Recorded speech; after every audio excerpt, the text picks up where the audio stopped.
Tito capítulo 2,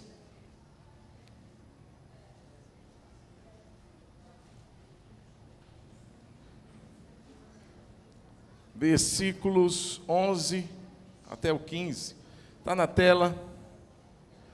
A palavra de Deus diz assim: porque a graça de Deus se manifestou trazendo salvação a todos. Ela nos educa para que, renegadas a impiedade e as paixões mundanas, vivamos nesse mundo de forma sensata, justa e piedosa, aguardando a bendita esperança e a manifestação da glória do nosso grande Deus e Salvador, Jesus Cristo. Ele deu a si mesmo por nós, a fim de nos remir de toda iniquidade e purificar para si mesmo um povo exclusivamente seu, dedicado à prática de boas obras. Ensine estas coisas, também exorte e repreenda com toda autoridade. Ninguém despreze você. Amém, queridos? Feche os seus olhos. Senhor Deus, eu quero te agradecer por essa oportunidade, pela oportunidade de termos este livro tão precioso que contém aquilo que o coração do Senhor desejou falar a nós. E nessa noite eu peço a Ti, através do Teu Espírito, como cantamos no início, abra os olhos do nosso coração. Queremos Te ver através desta palavra, porque Tu és o Verbo, Jesus. A palavra que se fez carne. E eu te peço que nessa noite os nossos olhos sejam abertos, que o pão da tua palavra nos sacie e nos alimente, que haja iluminação para os nossos pés, para os nossos caminhos. Meu Deus, em nome de Jesus, e que o teu nome, Pai, seja glorificado por intermédio do teu Filho Jesus. Nós assim oramos e te agradecemos no nome de Jesus. Amém. Pela graça, mas não de graça. Sabe, irmãos, esse texto é muito precioso. Essa carta foi escrita pelo apóstolo Paulo ao seu ajudante, cooperador Tito, assim como a Timóteo também foi escrita. Eram seus pupilos, eram seus obreiros, e ele estava ali orientando para o proceder naquela igreja, nas regiões de Creta. Creta era uma ilha, com muitas cidades, muitos lugarejos povoados. E Paulo passa por lá, embora não hajam registros da passagem de Paulo por Creta, abrindo igrejas. Uma passagem pequena em Atos 28 mostra quando ele está indo a Roma como prisioneiro. Ele passa pela ilha de Creta, depois daquele turbilhão, aquele problema no temporal, lá no mar, que ele estava naquele navio. Então ele passa, mas não havia tempo para ele evangelizar aquelas pessoas.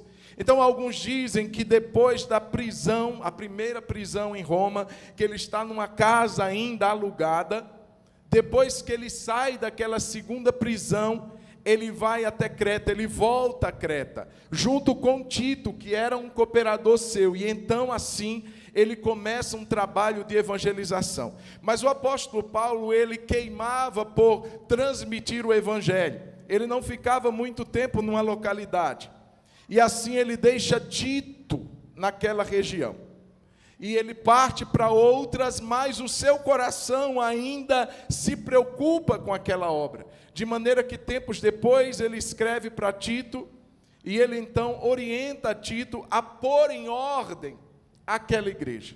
Capítulo 2 mostra exatamente essa orientação de Paulo, aliás, no capítulo 1 ainda, que ele diz: por esta causa eu te deixei em Creta, para que você ponha em ordem as coisas que ainda faltam.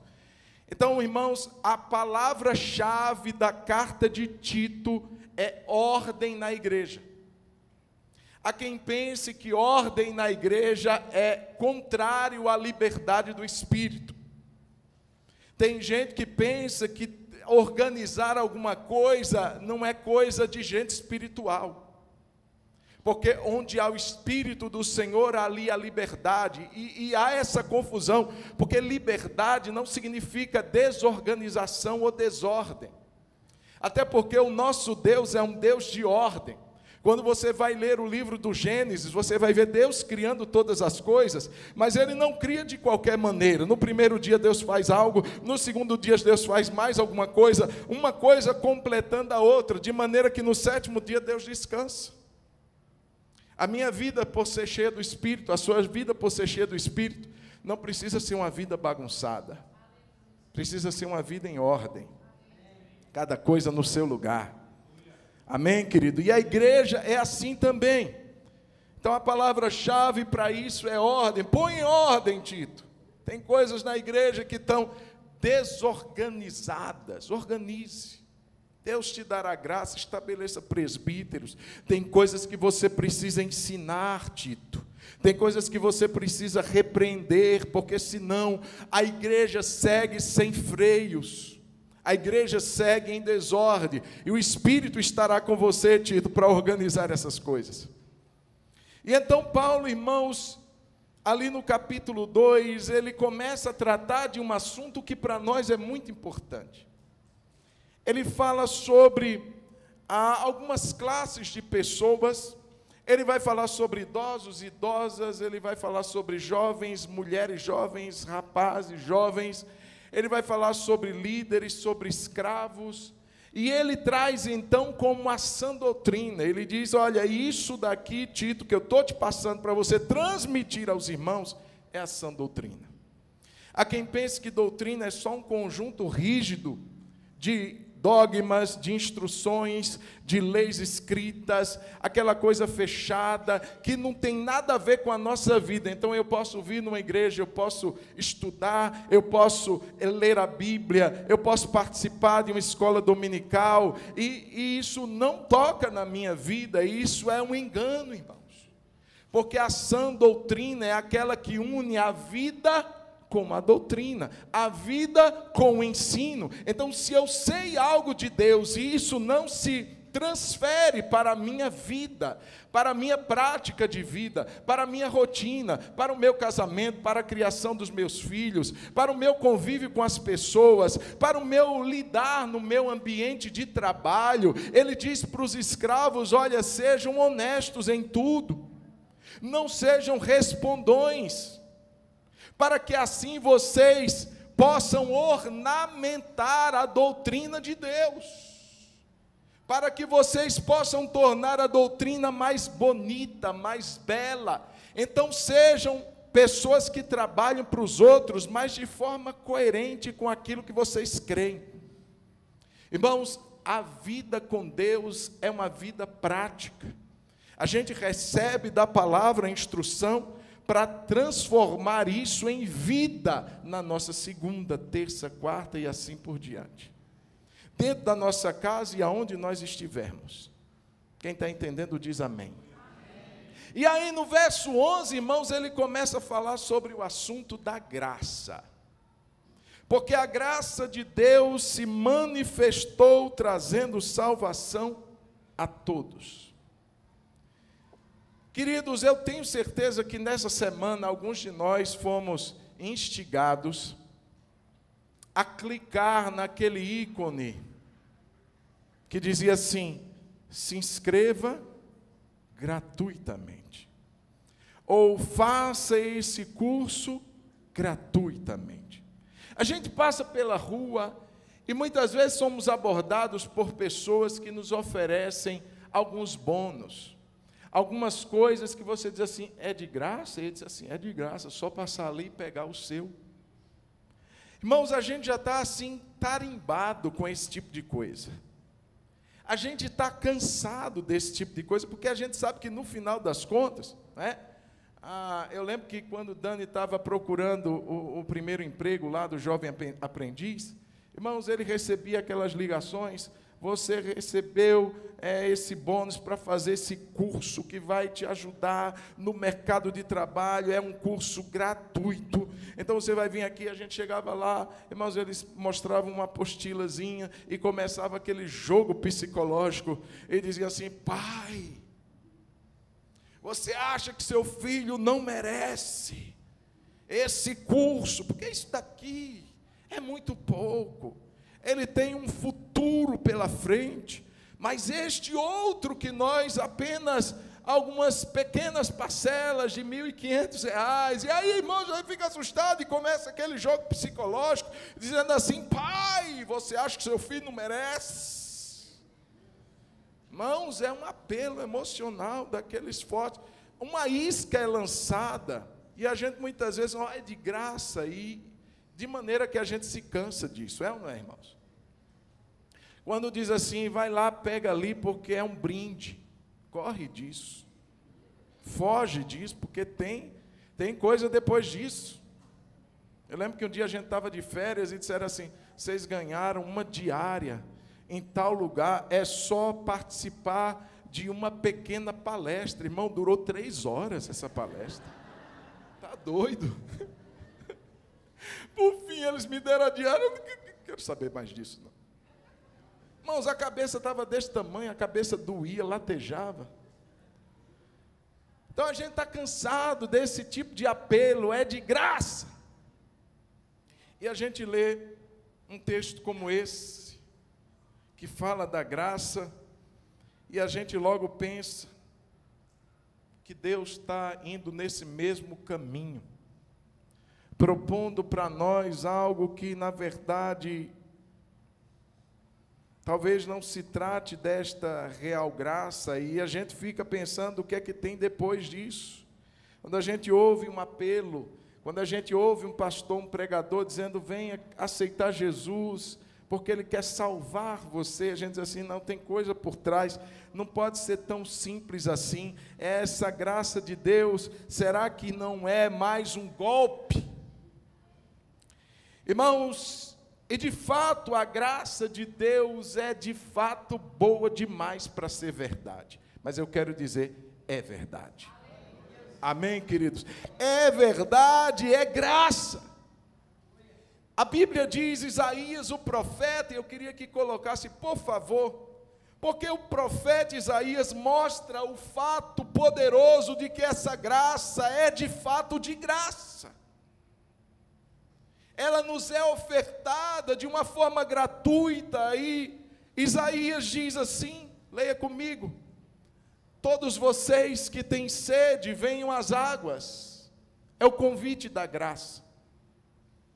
E vocês que não têm dinheiro, a gente gostaria de ouvir um negócio desse na hora da cantina, né? Mas isso é só lá na graça de Deus, viu, irmão? Na cantina tem que pagar. E vocês que não têm dinheiro, venham, comprem e comam. Você diz assim: como alguém sem dinheiro compra alguma coisa para comer alguma coisa? Isso é a graça de Deus.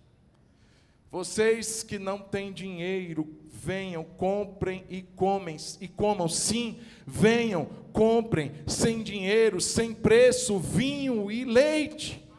Verso 2. Porque vocês gastam dinheiro naquilo que não é pão e o seu suor naquilo que não satisfaz.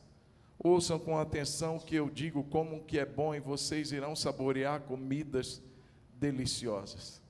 Veja, irmãos, olha o convite, a gente não encontra isso em lugar nenhum. Comprar sem dinheiro vinho e leite.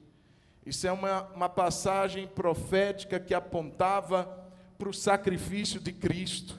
O vinho, ele reporta justamente a essa verdade do sangue de Jesus que foi derramado por mim e por você. Desta graça que nos alcançou, ainda que imerecedores, ainda que pessoas indignas. Não foi por justos que Jesus morreu, não foi por pessoas boas, isso foi por nós, pecadores, pecadores de natureza, por nascimento filhos da ira.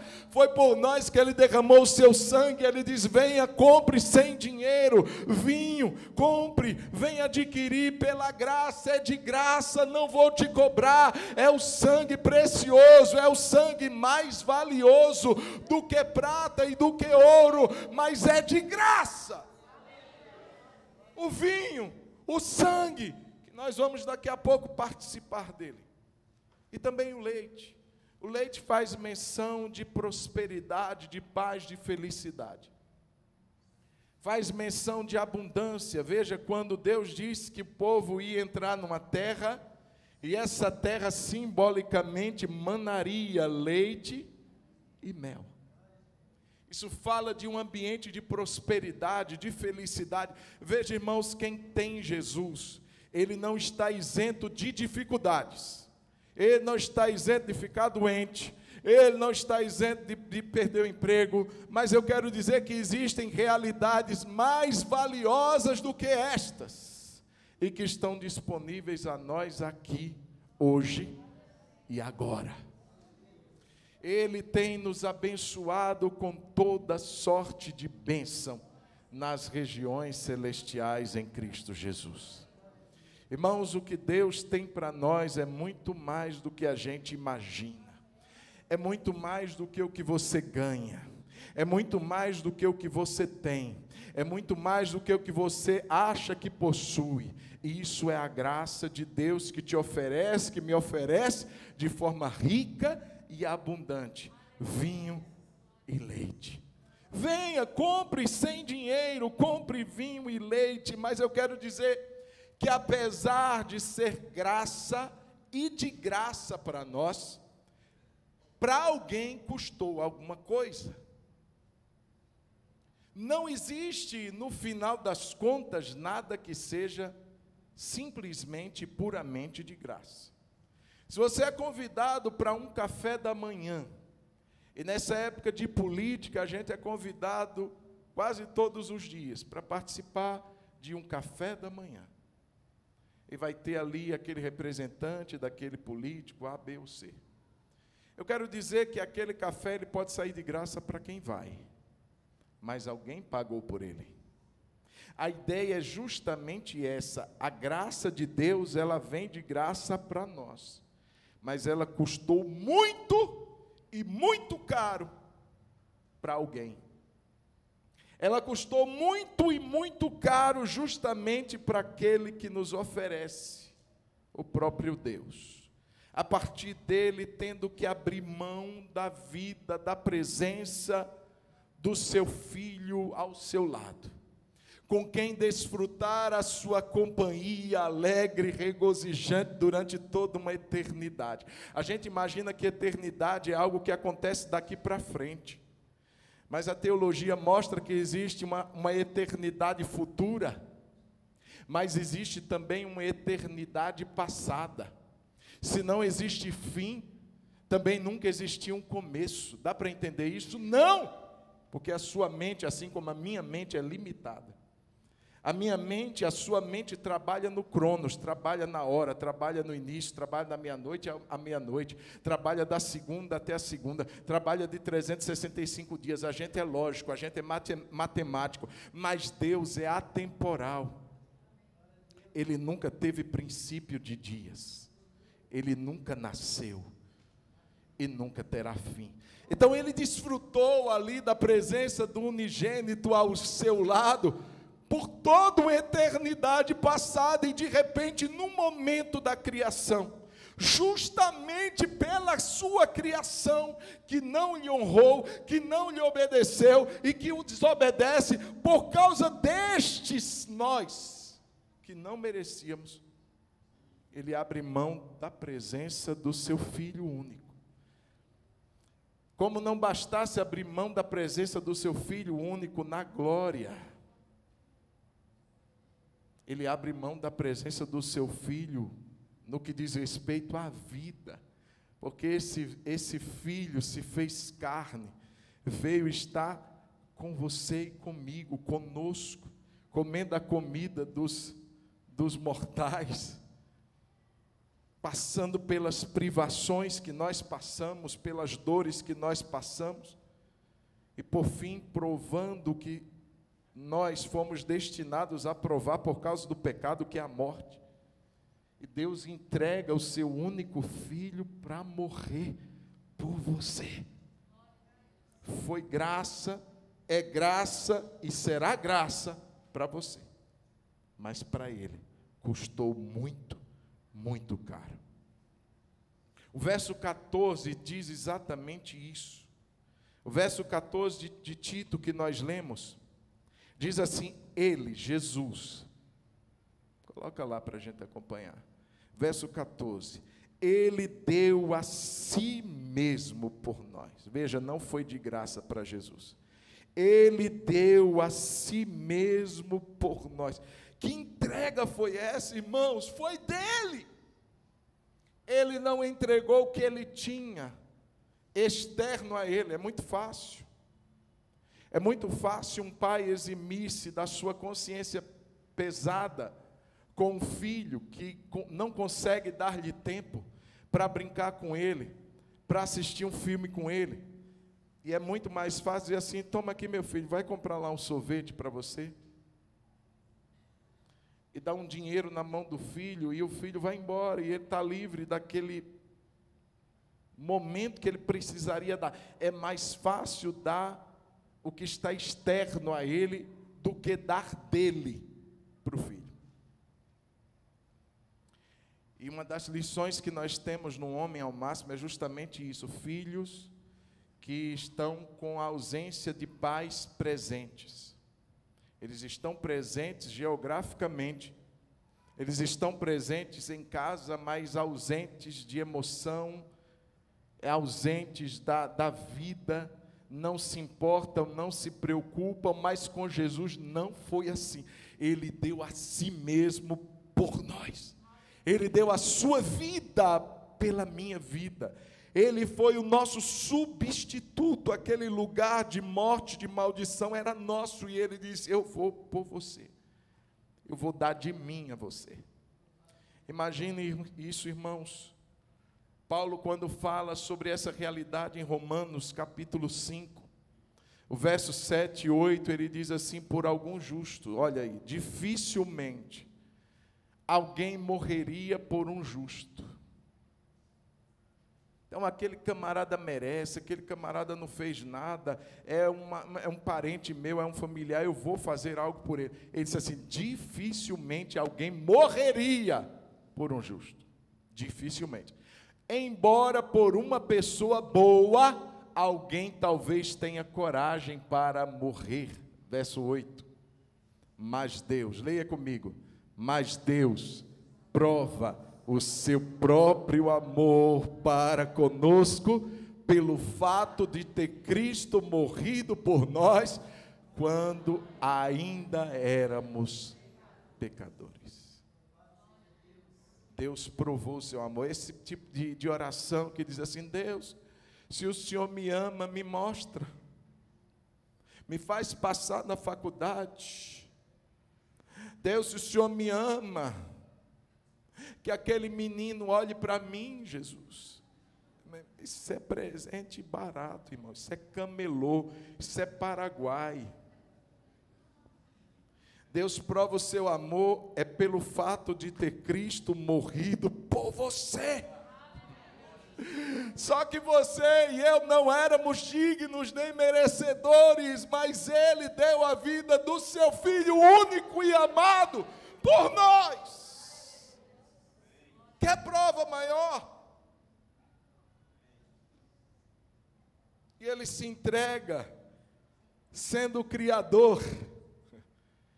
Ele se submeteu a nascer de um ventre de uma mulher. Sendo Pai da eternidade, por se entregar, Ele se submeteu a entrar na nossa linha do tempo e morrer com 33 anos. Sendo santo, Ele se fez pecado por nós. Sendo o bendito eternamente, Ele se fez o maldito quando Ele subiu naquele madeiro tornando-se maldição por nós. E sendo o autor da vida, ele escolhe morrer. Ele que deu vida a todos nós. Ele que sopra a vida estava nele. Irmãos, ele é a própria vida. Eu sou o caminho, a verdade e sou também a vida. A vida morre. A vida escolhe morrer. Eu eu dou a minha vida a quem eu quero, e a hora que eu quero, ninguém toma de mim, eu mesmo a dou. E ele deu. Foi para a sepultura, passou pela morte, por graça, mas não foi de graça para ele, foi muito caro. Como não adorar, como não amar a esse Jesus? Como não devotar a Ele a nossa vida? Como não entregar a Ele os nossos sonhos? Como não abrir mão de uma vontade, muitas vezes errada, mas muitas vezes permitida, lícita, por Ele? Como não fazer isso por alguém que tanto fez por nós? E Ele se entrega. E a Bíblia diz que essa graça se manifesta, não diz que ela foi criada, porque ela sempre existiu. A graça é algo que emana do próprio Deus. Ela se manifesta, ela tá exalada no Antigo Testamento, porque tem gente aí, irmãos, que está falando besteira na internet. Porque diz assim, não, o Deus do Antigo Testamento é um Deus mal-humorado, é um Deus iracundo, é aquele Deus com o olho vermelho, doido para matar todo mundo. Ei, ignorância! Não é santa ignorância, é diabólica ignorância. Porque o Deus que se revela no Antigo Testamento é o mesmo que se revela no Novo. A graça que está no Antigo Testamento está no Novo Testamento também. E para que a humanidade não perecesse pela própria loucura dela, Ele derrama a sua ira no seu próprio Filho, para que todos nós não perecêssemos, mas tivéssemos a vida eterna. Deus deu seu Filho, para que a gente não perecesse eternamente, mas para que por meio dele tivéssemos a vida e vida eterna. Então ela se manifesta, ela se revela, é como uma noite iluminada pelas estrelas, mas que de repente as nuvens de chuva tampam aquele deslumbre de estrelas. Já viu? Tem uma noite, ou durante o dia também, aquelas nuvens carregadas, pesadas, de repente o céu começa a se abrir, aí você diz assim, olha o sol, ele sempre esteve lá. Tcharam! Mas as nuvens estavam encobrindo. A mesma coisa quando Deus fala da graça, havia um tempo para que essa graça ela se revelasse. Justamente na plenitude dos tempos, quando Cristo vem, ela se manifesta. Ela se revela na encarnação de Cristo. Não é que ela começa a partir dali, mas ela se revela. Aquele que veio para revelar a graça sobre graça de Deus, esteve entre nós e revelando essa bondade do nosso Pai. E a Bíblia diz que isso daí na mente de Deus já havia acontecido. Porque o Cordeiro de Deus, preste atenção, foi imolado antes da fundação do mundo. Então, para nós, irmãos, aconteceu há pouco mais de 2000 anos atrás, mas na mente de Deus, o Filho dele já havia sido entregue. E essa graça vem. E a gente pensa assim, uau, que bacana, mas e daí? E daí que aqui, irmãos, eu quero rapidamente passar com vocês, porque o texto mostra 3 operações dessa graça para as nossas vidas. A primeira é que ela se manifesta trazendo salvação. A graça de Deus se manifesta trazendo salvação a todos os homens. Aí você pergunta, pastor, salvação de quê? Eu tenho meu trabalho, eu faço minha previdência privada, pago todo mês lá, estou nem aí para INSS, Eu estou tranquilo, estou de boa, eu não estou preocupado, não, minha vida está ótima. Salvar de quê? Alguém escreveu num viaduto: Cristo é a resposta. E alguém escreveu embaixo: e qual é a pergunta? Alguém diz assim: a graça de Deus veio para trazer salvação a todos. E alguém perguntar: salvação de quê e para quê? A Bíblia diz, irmãos, que todos nós, eu e você, lindinho, lindinha de Jesus, todos nós, por natureza, éramos filhos, não era de Deus, era da ira. E eu queria que a gente lesse um pouco do que traz a carta aos Tessalonicenses, quando mostra o momento que Cristo voltará. A gente, igreja, espera esse dia com alegria, a gente espera com expectativa, mas esse dia vai ser risos para um e choros de amargura para outros, porque olha o que o texto diz: e que dê a vocês que estão atribulados alívio juntamente conosco, quando do céu, preste atenção, quando do céu se manifestar o Senhor Jesus com os anjos do seu poder. Aí está falando da segunda vinda. E como que ele vai se manifestar? Leia comigo.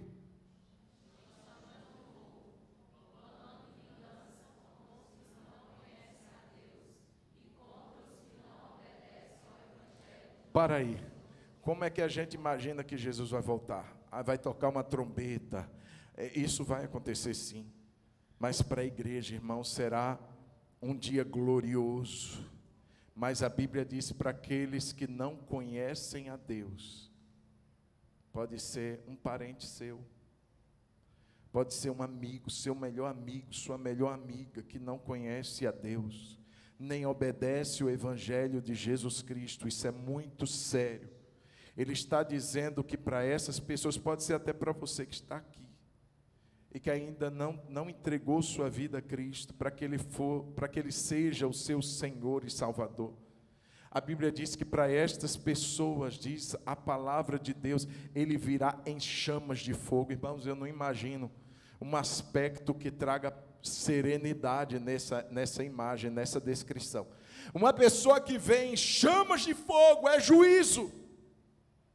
É juízo. E Ele diz, tomando vingança contra os que não conhecem a Deus e contra os que não obedecem o Evangelho de nosso Senhor Jesus. O próximo: estes sofrerão penalidade de eterna destruição. Irmão, o que é uma destruição? A gente acha que destruir é: eu destruí com esse objeto, acabei com ele não existe mais. Agora, como se destrói algo eternamente? É algo que está destruído e continua se destruindo todos os dias e para todo sempre. Não termina a sua destruição. E diz eterna destruição, e mais, para piorar, banidos da face do Senhor e da glória do seu poder. Banidos, irmãos, não é convidado a se retirar, é literalmente tomado e jogado fora. É expulso de forma violenta, banidos da face do Senhor e da glória do seu poder. Aí você ainda pergunta: salvação de quê? Próximo, verso 11. É o 10? Então volta, porque já passou, obrigado. Quando ele vier naquele dia, veja, duas coisas simultâneas acontecendo na volta de Jesus. Primeiro, para quem não obedece o Evangelho, primeiro, para quem não conhece a Deus. Destruição eterna, banidos da face do Senhor e da glória do seu poder. Mas no verso 10, quando ele vier naquele dia para ser glorificado nos seus santos e ser admirado em todos os que crerem. Isto inclui vocês que creram em nosso testemunho.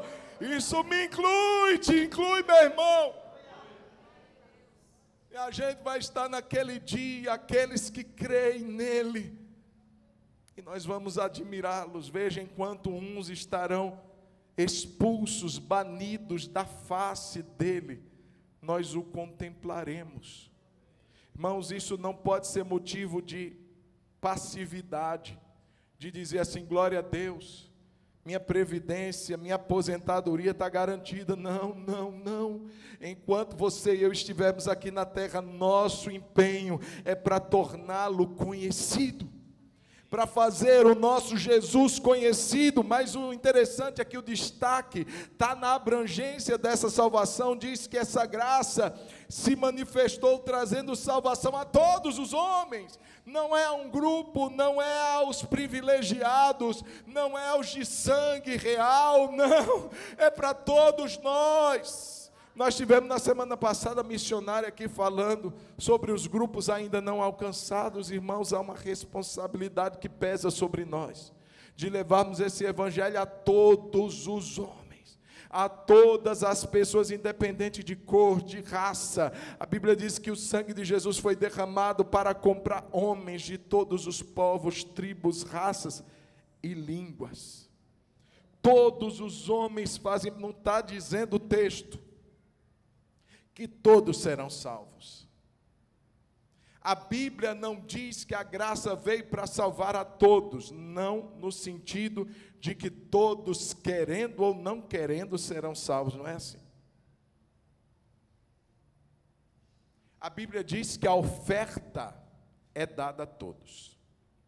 Paulo diz a Timóteo que o desejo de Deus, no capítulo 2 da primeira carta, no verso 4, que o desejo de Deus é que todos os homens sejam salvos. O desejo. Aí você diz assim, pastor, mas se Deus quer, então tudo vai acontecer como Ele quer. Nesse quesito salvação, não. Porque a graça exige uma resposta. A graça exige, imagine só comigo. Imagine um abraço. Está conseguindo imaginar um abraço, sim ou não? Você imagina quantas pessoas nessa imagem da sua mente? Hã? 2. Embora a gente foi numa igreja ontem que o pastor despediu a gente, dizendo assim a todos nós: agora você vai abrir seus braços. E a gente, agora dá um abraço. Em você mesmo, né? Mas não é geralmente isso que vem na nossa mente, não. A nossa mente vem um com os braços abertos, o outro do outro lado com os braços abertos também, e esses braços se entrelaçam e o abraço, o carinho é recíproco. De um lado está o Senhor na cruz com os braços abertos. Mas se do outro lado estivermos nós com os braços cruzados, fechados, não vai existir reciprocidade na salvação.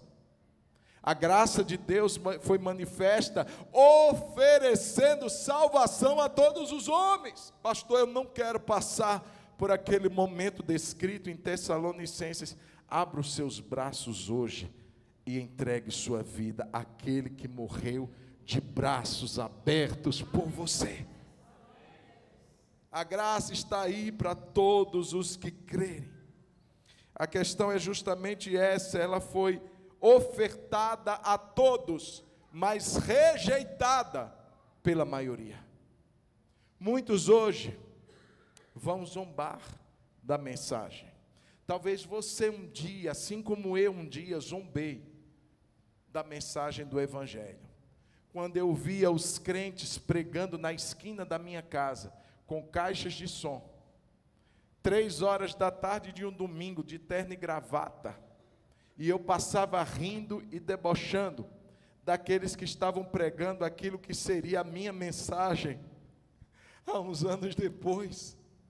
Que ignorância, querido, que ignorância.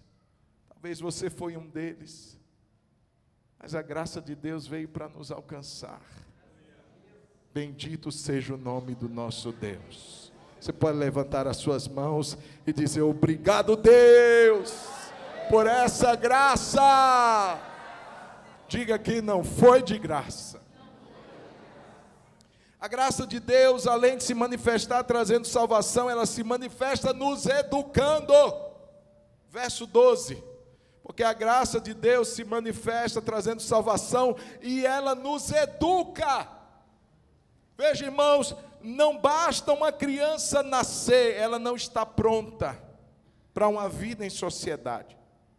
A partir de agora, o desafio dos pais será educar aquela criança, ensinar como usar garfo, ensinar como usar faca, ensinar como faz depois que fizer o número 2, você vai limpar assim, ensinar como toma banho, vai de tudo, vai ensinando, vai educando, vai dizendo: olha, tem que dizer com licença, quando foi passar. Imagino eu, irmãos, que muitos que existem hoje não passaram por esse tipo de lição. Costumamos ver gente que já cresceu, mas que não aprendeu lições básicas de educação. Não sabem pedir licença, muito obrigado. Não sabem ser pessoas civilizadas.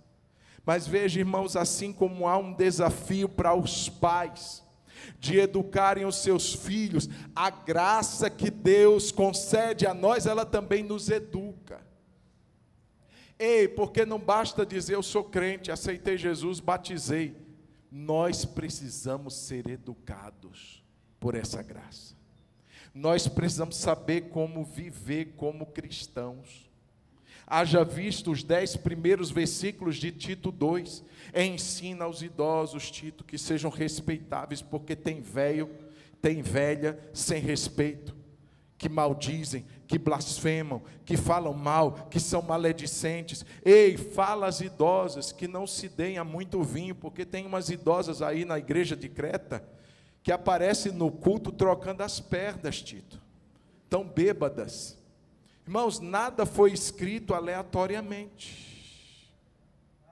Ensina a jovens a aprenderem com as mais velhas. Ei, mais velhas têm que ensinar as mais jovens a serem boas donas de casa, a amarem seus maridos e filhos. E tem gente mais velha, mulher mais velha, dizendo assim: comigo não, se vier para o meu lado eu corto no couro. É assim que você ensina as mais novas a amarem os maridos e filhos, a serem boas donas de casa, a não andarem ociosas, mexericando, fofocando da vida dos outros de casa em casa. Irmãos, olha que coisa! Leia os 10 primeiros versículos de Tito 2. Diga aos jovens que sejam criteriosos, tenham controle de si. Você está vendo um bando de jovem aí que não se controla, não controla a sua testosterona, não controla os seus hormônios, está aí doido. Ei, vai orar, vai jejuar, vai controlar esse negócio. Eu não controlo, pastor, que é um animal embrutecido, irracional que tem aí dentro. Ensina para que eles sejam criteriosos em tudo. Você, líder, Tito, seja o próprio exemplo deles. Também tem uma classe lá, os escravos. Tem escravo que está dando mau testemunho. Eu sei que nós não temos o sistema de escravidão no Brasil. E até porque o sistema de escravidão no Brasil não era como o sistema de escravidão no passado. Mas esse é um assunto para uma outra hora. Mas o que vale é a lição que é dada. Você trabalha para alguém, você não é dono do seu negócio, tem alguém que você responde, o texto vai dizer: não seja respondão. Seja uma pessoa honesta. Ei, não pega o que não é seu. Mas pastor, é umas canetas que tem lá, tem muita caneta. Mas é sua? Foi você que comprou? Pastor, mas está sobrando lá. Vai para o dono, pergunta se você pode levar. Mas não sai colocando: ei, não faz isso não. O texto vai dizer, porque tinha gente lá, tinha escravo na igreja de Creta, que disse que conheceu o Evangelho, que aceitou Jesus, que estava fazendo isso. Por isso a graça nos educa. Aleluia! Ei, crente, não é do jeito que você acha que tem que ser, não. Tem um padrão, tem uma norma. A graça vai nos educar. Como que a graça nos educa? Existem uns meios da graça. Os meios da graça, a própria palavra, todas as vezes que você porque por isso que é importante, crente tem que ler Bíblia. Porque você está aprendendo com os youtubers da vida, com os influencers da vida. Qual é a roupa que ela está usando? Ele vai andar igual a ela. E está andando igual prostituta. Tem que fazer, irmãos, como diz aqui, graça, me educa, graça. Está falando igual o povo do mundo, porque está todo mundo falando, como é que eu vou falar, como é que eu vou andar? Como que eu vou me portar? Aceitando facilidades. Ei, querido, cuidado, a serpente está batendo papo com muito crente hoje em dia, assim como bateu papo com Eva. Não dá ouvido para a serpente, não. Ouve o que a graça de Deus está falando para você através do Espírito Santo, através do ensino da sã doutrina. Isso é doutrina, irmão, não é uso e costume, não. É doutrina de Deus. Tem que ser diferenciado. Tem que viver uma vida reta, viver uma vida santa. Sua linguagem, Tito, tem que ser uma linguagem sadia. Irmãos, o que tem crente falando palavrão hoje? Está precisando não é de sabão e bucha, não. Está precisando é de brasa viva, queimando a boca. Tem que ter brasa na boca de muito crente hoje, irmãos, como Deus colocou na minha um dia. Irmãos, crente que vive uma vida mundana, uma vida que na igreja só falta as asas para voar. Entra flutuando, dá a paz do Senhor em línguas estranhas, mas quando sai daqui vive como ímpio. Crente respondendo pai, respondendo mãe, falta de respeito dentro de casa, tratando como se trata um cachorro. Marido, e por isso, irmãos, que a graça educa. A gente tem um curso de homem ao máximo, coloca a gente na linha. Tem coisa que a gente acha que é bobeira, que é coisa boba, e de repente Deus está mostrando áreas da nossa vida que a gente falha. Ela nos educa. Ei, você não está pronto, eu não estou pronto. Nós precisamos passar pela escola da graça. E tem crente que quer só viver a primeira fase. A graça de Deus, aleluia, se mostra trazendo salvação. Eu sou salvo, mas também tem que ser educado. Você cantava aquela musiquinha na sua escola? Quem vai chegando vai ficando atrás. Menino educado é assim que faz. Você diz assim, pastor, lembrei da minha história. Lá atrás, crente tem que ser educado, irmão. Tem crente mal educado, mas é aos montes. Aos montes. Eu não estou falando somente de uma educação espiritual, é educação mesmo. Tem crente que responde, barraqueiro, barraqueira. Briga com todo mundo, com a vizinhança toda, ninguém gosta do crente na sua vizinhança. Irmãos, pelo amor de Jesus, a graça vem para nos educar. Ela é uma pedagoga. E o termo usado para educação é exatamente isso, pedagogia. Nós precisamos abrir o nosso coração para o ensino, para ouvir o que Deus tem para nós, para ouvir o que a palavra nos ensina. Ela nos ensina a renegar. Renegar é negar duas vezes, as paixões mundanas e as impiedades. Tem coisa que você precisa e eu preciso desaprender. Para a gente aprender algo, a gente desaprende algo errado. Quando eu estava na autoescola, tentando minha carteira, tinha muito jovem que chegava lá já dirigindo o carro que tinha sem carteira. E eu ficava olhando e eu conversava com o instrutor, dizia, esse pessoal passa de primeira, porque já dirige, esse engano seu. Porque esse pessoal dirige como eles acham que está certo. Eles talvez nunca se preocuparam em fazer a coisa certa. Aprenderam um dia, cheio de vícios, e quando na hora de tirar a carteira não passa. Irmãos, foi dito e feito. De uma turma que tinha lá, que chegava de carro, todos não conseguiram tirar a carteira. E o Zé Brogoió aqui, que não tinha carro nenhum, só tinha uma bicicleta, passou de primeira, aleluia!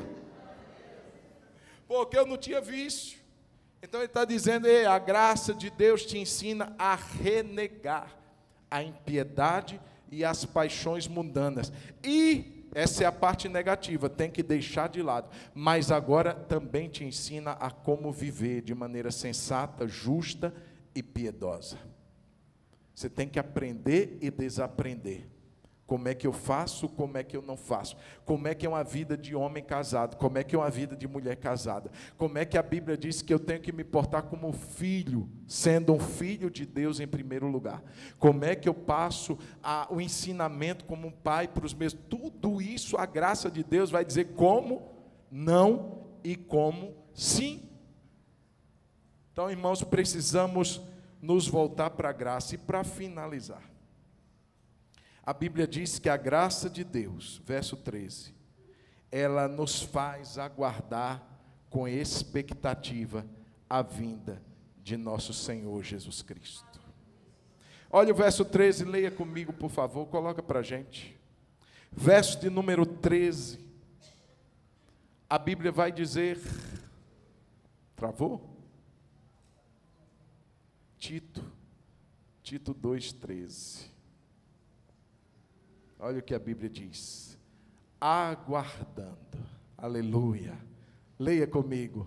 A bendita, então vamos lá do início. Aguardando a bendita esperança e a manifestação da glória do nosso grande Deus e Salvador Jesus Cristo. Veja, ela primeiro me salva. É uma ação do passado, ela me alcançou trazendo salvação pela morte de Jesus. Ela agora me educa, é algo do presente. Eu estou matriculado na escola da graça, aprendendo como viver em relação à minha vida com Deus. Mas ela também joga o meu olhar para o amanhã, aguardando. E como é que a gente aguarda, irmãos? Tem que ser com ansiedade. Tem que ser com expectativa, tem que ser com alegria. O meu Senhor vai voltar. Veja quando esse texto foi escrito. O homem que escreveu esse texto, poucos anos depois, ele morreu por causa do Evangelho.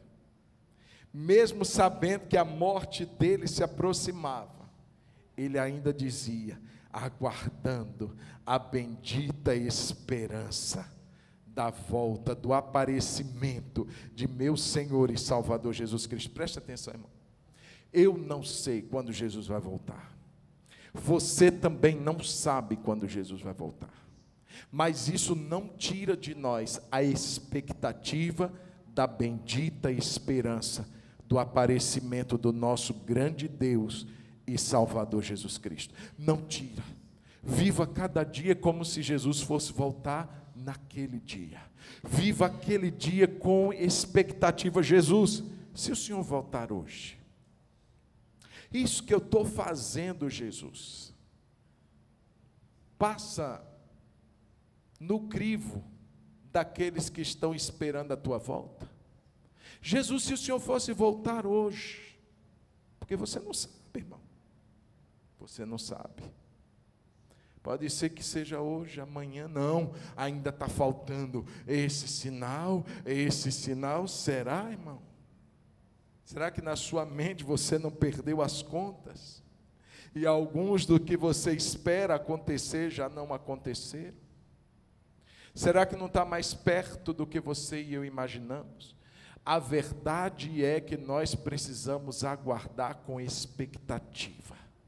O meu Senhor prometeu, e o que meu Senhor prometeu, Ele cumprirá.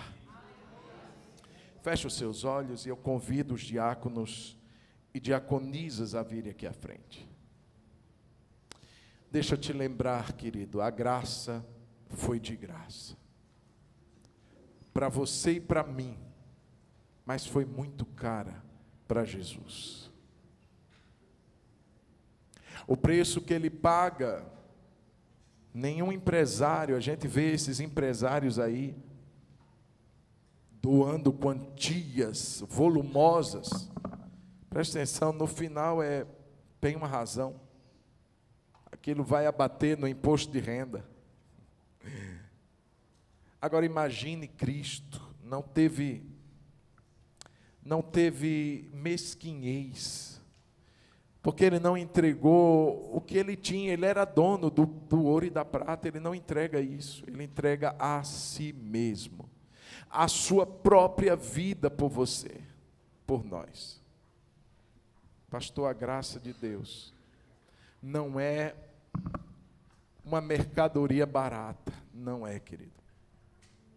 Mas deixa eu concluir dizendo para você que não adianta só dizer uau, que coisa maravilhosa, que graça maravilhosa, que coisa linda, aleluia. A minha resposta, ou a minha pergunta melhor, qual é a sua resposta?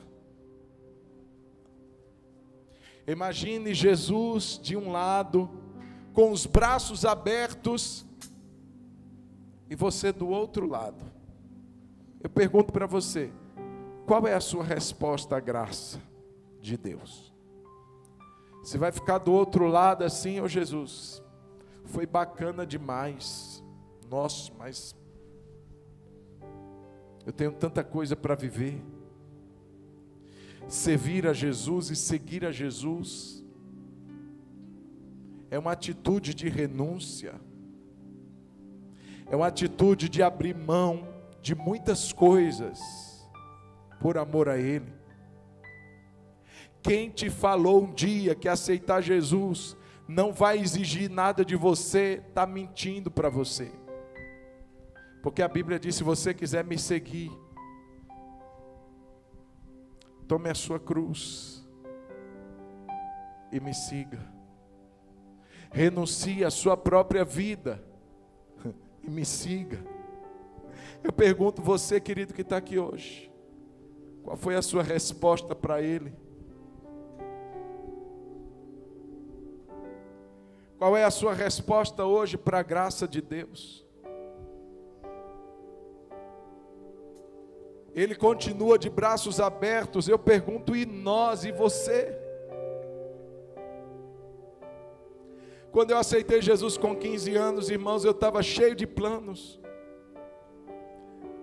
E nos meus planos não incluía ser pastor. Isso não fazia parte. Eu tinha os meus sonhos. Eu queria seguir uma carreira que já vinha do meu avô, do meu pai. Eu disse, eu vou por esse mesmo caminho. Estava tudo traçado, eu estava me preparando para isso. De repente eu tenho que abrir mão, porque Ele quis. Estou dizendo que todo mundo vai ser assim, mas alguma renúncia, uma hora ou outra, Jesus vai pedir para você fazer. Você está disposto a isso? A graça de Jesus foi graça para você, para Ele não. Mas seguir Jesus custa caro, irmão. Salvação é de graça, mas andar com Jesus é um custo alto. Eu pergunto para você, querido, está disposto a isso? Assentado como você está, curve a sua cabeça, feche os seus olhos.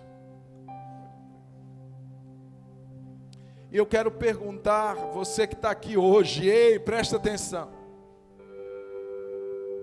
Qual é a sua resposta para Deus hoje? De que lado você estará quando Jesus voltar? Eu quero dizer que a oferta continua valendo. Você pode ir comprar sem dinheiro vinho e leite. Está disponível para você. Tem alguém aqui nessa noite, presta atenção, que o Espírito Santo está falando com você aí. Não importa a sua idade, se você é jovem, se você é casado, é solteiro, se você está cheio de planos para o futuro, qual é a sua resposta para Deus? Eu queria perguntar se tem alguém aqui nessa noite que gostaria de fazer uma entrega da sua vida para Jesus. Pastor, eu quero aceitar Jesus como meu Senhor. Pastor, eu quero responder à graça de Deus. Ele está com braços abertos até hoje, e eu não vou ficar com os meus braços fechados, não. Eu vou abrir os meus braços, e eu vou correr para Jesus, e eu vou abraçar Jesus nessa noite. Eu pergunto, tem alguém que quer fazer isso? Tem alguém que quer entregar sua vida para Jesus? Se você deseja fazer isso, de todo o seu coração, eu queria que você aí sentado como você está, levantasse a sua mão. Deus abençoe, querido. Tem mais alguém que quer fazer isso? Entregar sua vida para Jesus? Correr para Jesus hoje, dizer, Jesus, eu preciso do Senhor. Foi de graça para mim, mas não foi de graça para ti, Jesus. Tem alguém que além do Mateus, que bom Mateus, quer entregar sua vida para Jesus? Ou reconciliar com Jesus? Você estava afastado dele. Tem alguém que quer fazer isso? Levanta a mão. Faz um sinalzinho assim, ó, sua mão. Hoje é o momento da gente pensar nisso. Deus abençoe. Tem mais alguém que quer fazer isso? Faz um sinal aí com sua mão. Você está longe de Jesus? Está longe dele? É a noite de você correr para ele. Tem mais alguém que quer fazer isso? Pastor, eu estou longe de Jesus, preciso voltar para ele. Eu queria convidar o Mateus. Vem com ele, Davi. Laércio aqui, ó, vem cá. Levantou a mão. Cláudio, fica do lado dele. Irmão Cláudio, fica do lado dele. Tem mais alguém que quer fazer isso? Isso não é oferta de mercado não, viu, irmão? Não é oferta mentirosa nem enganosa não. Vem, porque não, irmãos, isso é sério. Graça de Deus foi muito poderosa, mas foi muito custosa. Tem mais alguém que quer fazer isso? Vamos ficar de pé. Nós vamos orar. Ei, se você está aqui e deseja entregar sua vida a Jesus, talvez você não levantou a mão, mas você pode vir aqui à frente enquanto a gente vai orar por eles. Deixa eu descer.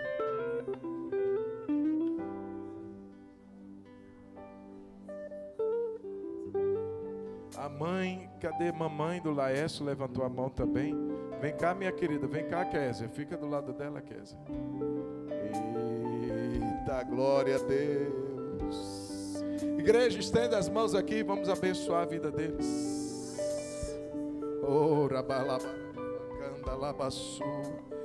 Meu Deus, nessa noite, aquele mesmo convite da graça foi feito.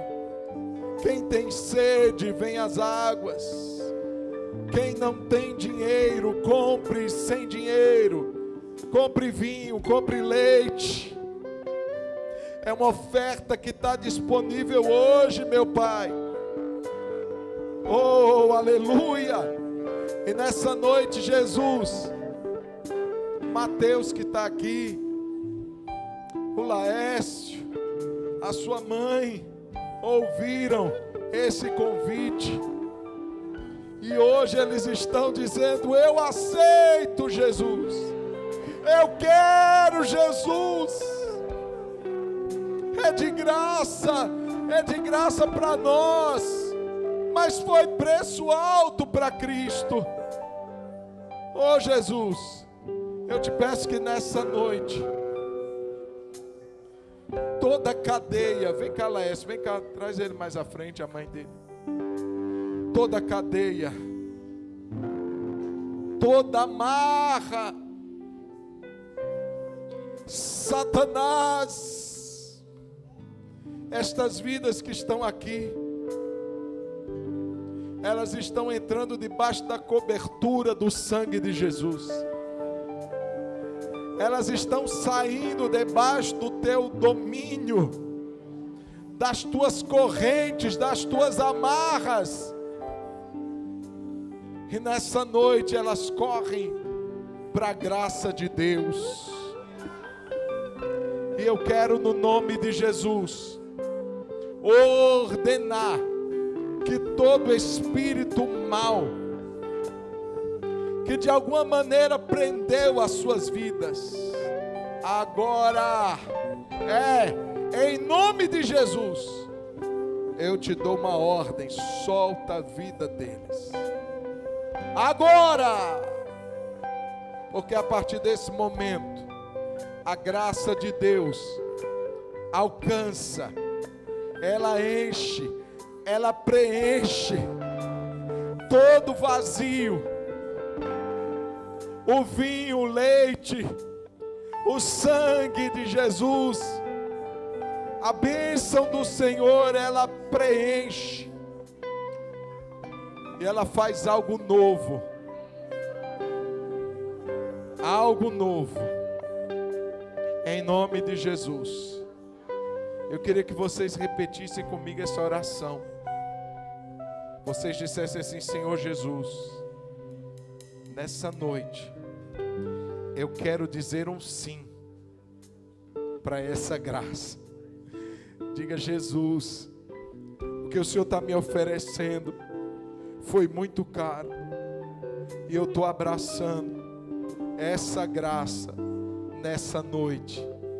Que ela me traga salvação, porque eu quero estar naquele dia entre aqueles que admirarão, que contemplarão a face do Senhor. Que ela também possa me ensinar como viver uma vida que te agrade, e que durante todos os meus dias eu possa viver aguardando a volta de Jesus. Perdoa os meus pecados e me recebe, Jesus, nos teus braços, porque é nos teus braços que eu me entrego nessa hora, em nome de Jesus. Amém. Amém. Amém.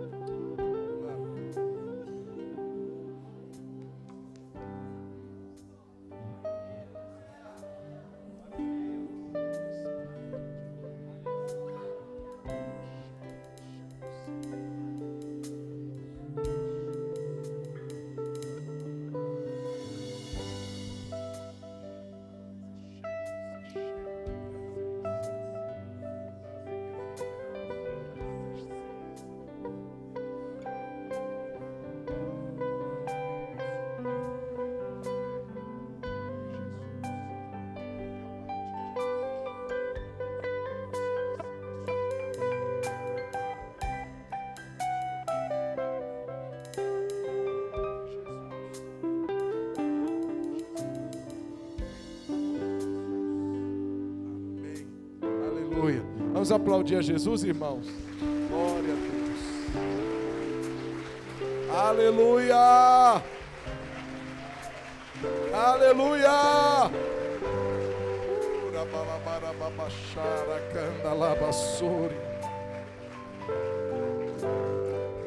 Pai, nós abençoamos os elementos. O suco da uva que representa o sangue.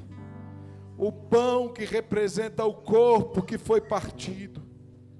Senhor, que vamos partilhar e comungar nesse momento, porque eles simbolizam exatamente o sangue e o corpo do seu Filho Jesus, o preço que foi pago para a nossa salvação. Nós consagramos estes elementos e os abençoamos em nome de Jesus. Esse momento, queridos, Você vai permanecer no seu lugar. Preste atenção. O Ministério do Louvor vai estar cantando. Não se preocupe em pegar nada para quem está do seu lado. Porque os diáconos vão passar por todos. Então pegue apenas o seu. Nesse momento é o momento de nós estarmos em oração, cantando, mas também em oração a Bíblia diz: examine-se, pois, o homem a si mesmo. Nós precisamos dessa análise. Como está a minha vida? Não apenas pecado, não, irmãos. Em relação à vontade de Deus, é o momento de nos avaliarmos. Para você que ainda não batizou, você precisa esperar o seu momento, passar pelas águas, passar pelo batismo, e aí sim você vai poder participar. Você que é de outra igreja, pastor, eu estou aqui, mas eu sou de uma outra igreja evangélica, já batizei, estou em comunhão, estou visitando aqui, pode participar conosco, querido. Esse momento é a ceia do Senhor Jesus. Amém? Enquanto cantamos, os diáconos vão estar até você entregando pão, entregando o cálice. Você vai pegar e vai esperar o momento em que todos nós juntos vamos estar participando em nome de Jesus. Aleluia.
pecado do mundo.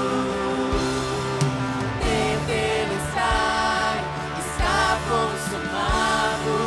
Tetelestai, o preço foi pago. Tetelestai, está consumado. Tetelestai, o preço foi pago.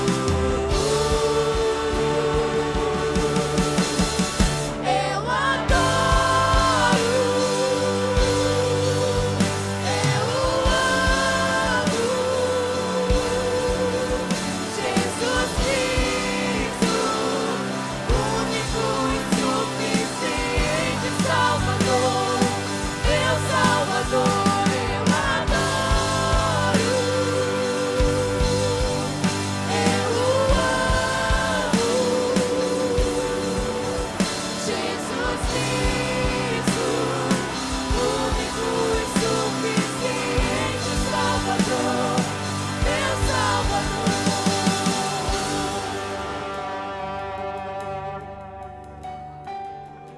Aleluia. Bendito tu és, Jesus.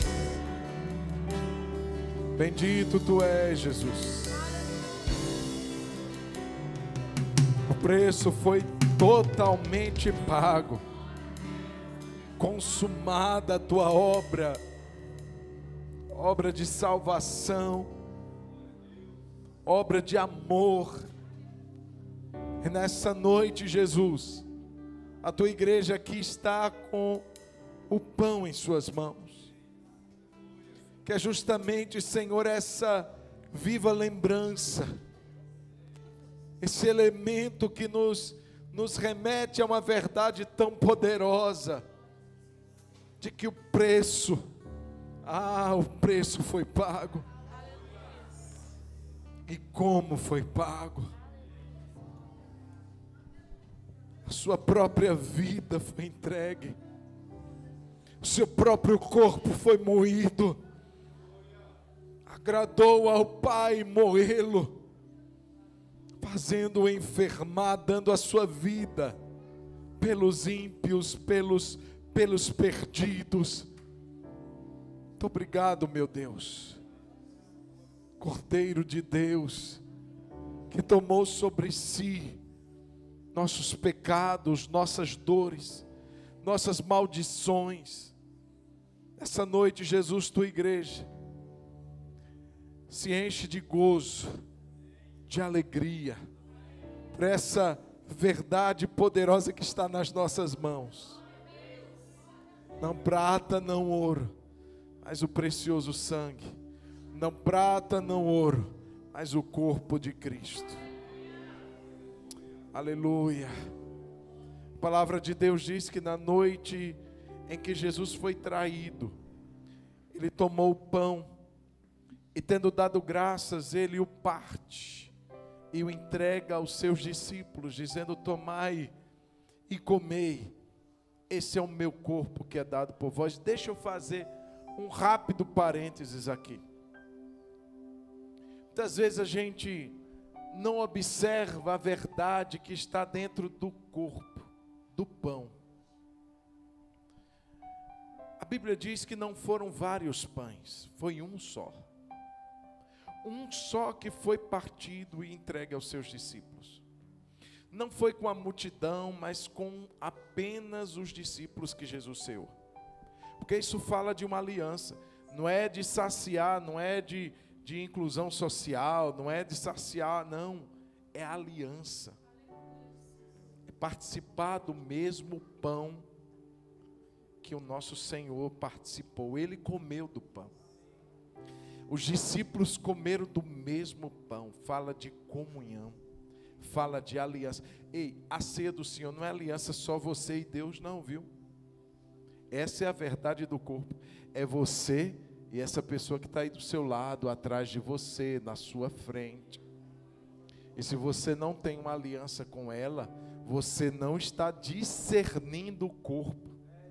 Se você está em inimizade com algum irmão, se você está magoado com algum irmão, se você está com o perdão retido por alguma situação que seu irmão se envolveu, presta atenção, você não está discernindo o corpo. Discernir o corpo é a gente entender que estamos em aliança. A gente erra. Alguém pode errar conosco? Você pode errar com alguém? Pode. Por isso existe o perdão. Então olhe para quem está do seu lado e diga: meu irmão, se um dia eu fiz algo que te magoou, em nome de Jesus e pelo poder do corpo de Jesus, que está simbolizado neste pão, eu te peço, me perdoe, em nome de Jesus. Aí você vai responder, você vai dizer para o seu irmão: em nome de Jesus e no poder do corpo, eu te perdoo, porque somos um só corpo, um só pão, em nome de Jesus. Amém. Amém, irmãos? Pode comer do pão, símbolo do corpo de Jesus.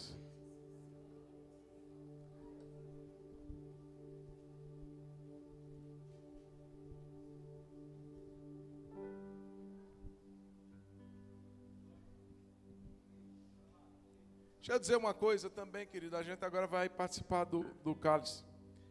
Se você se sentiu magoado com alguém, chama essa pessoa, pelo amor de Deus, porque ela pode nem estar sabendo. Uma vez disseram assim: pastor, sabe a irmã fulana? Eu sei, saiu da igreja. É sério, eu sei que ela saiu. Já tentamos, mas sabe por quê, pastor, ela saiu? Você tem a mínima ideia. É por sua causa. Eu digo: como assim? Porque ela disse que um dia o Senhor passou por ela e nem falou com ela. Eu digo: sério, eu passei e não falei? Não. Disse que ela falou e o Senhor virou as costas. Eu disse: pois eu estou sabendo disso agora, irmão. Está vendo como a gente muitas vezes faz algumas coisas, guarda algumas situações, achando que o outro, às vezes o outro nem sabe, irmão. Passei, o irmão nem me cumprimentou direito, pelo amor de Jesus, meu irmão. Duas coisas: cresce. Segunda coisa, informa, pelo menos informa. Irmão, estou tão magoado, deixa ele falar. Ele vai dizer assim: eu? Sério? Ou então, se ele realmente tiver culpa, ele vai dizer: realmente, falhei, me perdoa, eu não queria ter feito isso, desculpa, perdão, e está resolvido. Agora você fica assim: Jesus vai revelar para ele, Jesus vai falar. Vai não, porque você tem boca. Entendeu? Então chama ele, diz assim: irmão, estou tão triste com você. Por quê? Que você não me chamou para comer na sua casa naquele dia. Todo mundo foi convidado e eu não. Fala com ele, fala com ela. Não guarda mágoa de ninguém. Amém, querido? Amém ou não? Podemos tomar o cálice agora? Levante ele agora. Aleluia. Oh, aleluia. Sabe que foi por você, meu irmão. Foi por nós. O sangue foi derramado. Semelhantemente, depois de haver ceado, ele tomou o cálice e disse: esta é a nova e eterna aliança no meu sangue. Fazer isto todas as vezes que o beberes, em memória de mim. Porque todas as vezes que vocês comerem o pão e beberem o cálice, anunciais a morte do Senhor até que Ele venha. Quando você segura esse cálice, você está segurando o preço que foi pago pela sua vida, mas está segurando uma promessa de que Ele vai voltar. Em memória do Senhor, igreja, tomemos o cálice, símbolo do sangue de Jesus.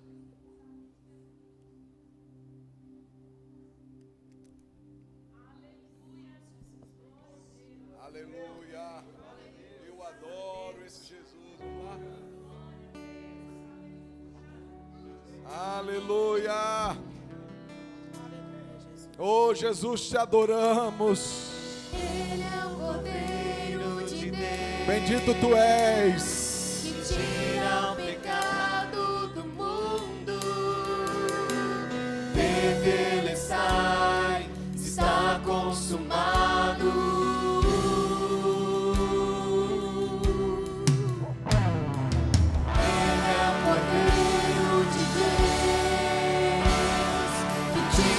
o pecado do mundo. Tetelestai, está consumado.